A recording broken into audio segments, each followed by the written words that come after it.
더 건강하게 즐기는 알찬 건강정보 헬스인 뉴스입니다.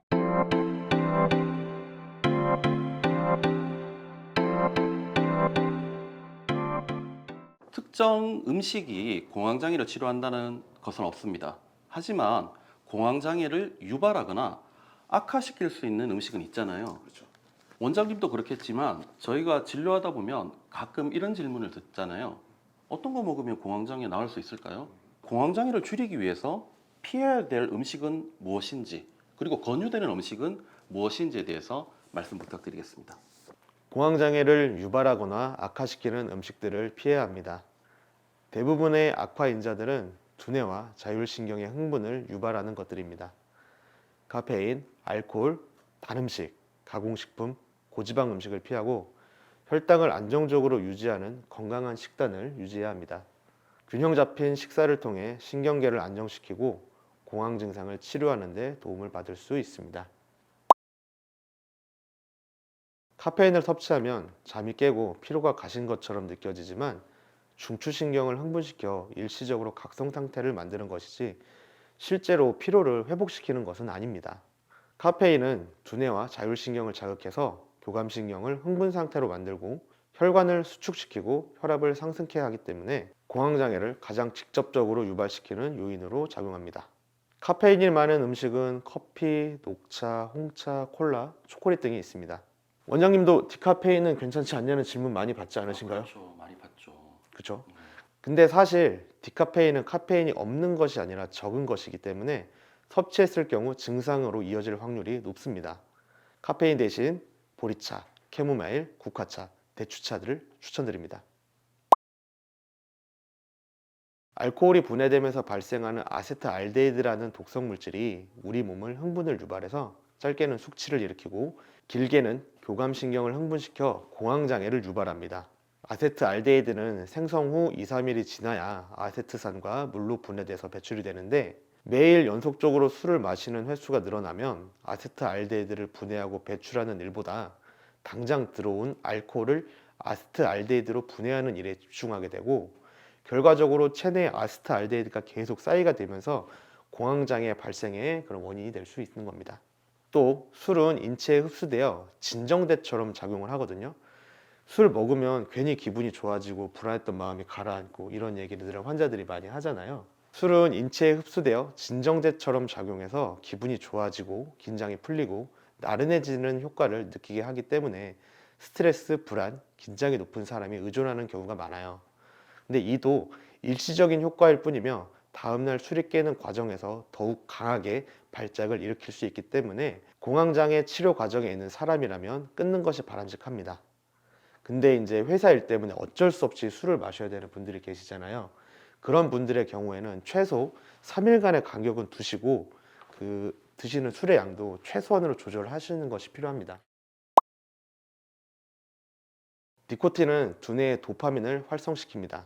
도파민은 두뇌와 자율신경을 흥분시켜 쾌락이나 행복감을 느끼게 만드는데요. 이는 알코올과 마찬가지로 일시적인 현상일 뿐 이후 심한 공황과 우울을 경험할 수 있고 중독에서 헤어나오기 어려워지게 됩니다.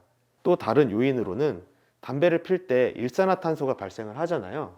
일산화탄소는 산소보다 헤모글로빈과의 결합력이 강해서 두뇌로 가는 산소량이 줄어들고 보상작용으로 두뇌로 가는 산소량을 늘리기 위해서 호흡수를 늘린다던가 심박수를 증가시켜서 공황 증상을 악화시키게 됩니다.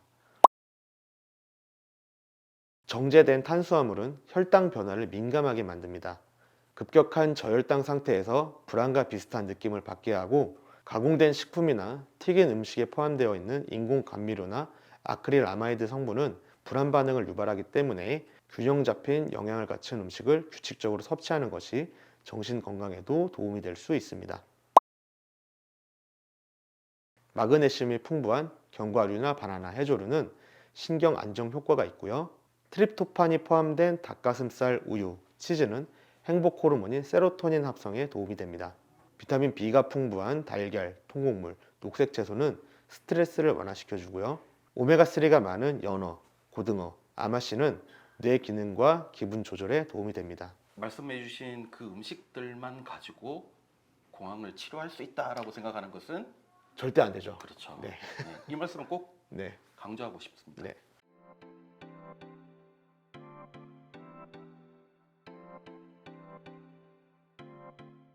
공황장애 극복을 위해서 생활 속에서 실천하면 도움이 되는 것들이 있지 않습니까? 그 중에서 특히 호흡 훈련, 운동법 이렇게 하면 굉장히 효과적으로 공황에서 벗어날 수가 있다. 도움이 된다. 이런 것들이 있으면 말씀 좀 부탁드릴게요. 호흡 조절과 적당한 운동이 공황을 직접적으로 치료하는 것은 아니지만 자율신경계의 균형과 두뇌, 신경전달 물질 시스템을 개선해서 불안을 완화하고 정신적인 안정을 촉진하는 데는 도움이 될 수 있습니다. 불안이나 긴장 상태의 호흡을 보면은 교감신경의 항진으로 횡격막의 긴장을 만들어서 흉부에서 짧고 빠르게 일어나게 됩니다. 반대로 깊이 잠든 사람의 호흡을 보고 있으면 배가 들어갔다 나왔다 하는 것을 볼 수 있는데요. 깊이 잠들었다는 게 다시 말해서 부교감신경이 제 기능을 하고 있다는 거잖아요. 그때의 호흡이 복부에서 천천히 깊게 일어난다는 것을 알 수 있는 거죠. 복식호흡은 요가나 명상, 여러 분야에서 심신을 안정시키는 방법으로 소개되고 있습니다. 호흡 훈련은 하루 2회 이상, 한 번에 10분 이상 매일매일 해야 익숙해질 수 있으니 호흡 방법을 참고해서 꾸준히 훈련해 보시기 바랍니다. 운동은 공황장애 치료를 보조할 수는 있는데요. 다만 주의가 필요합니다. 운동으로 가빠진 호흡과 심장 박동을 두뇌는 공황의 전조 증상이나 발작으로 인식을 해서 불안을 증폭시키고 패닉으로 이어질 수도 있기 때문입니다. 치료 초기에는 산책이나 가벼운 스트레칭 위주로 운동을 하시고 증상이 개선되는 양상을 확인하면서 운동량과 강도를 서서히 올리는 것이 바람직합니다. 지금까지 더 건강하게 즐기자 헬스인 뉴스였습니다.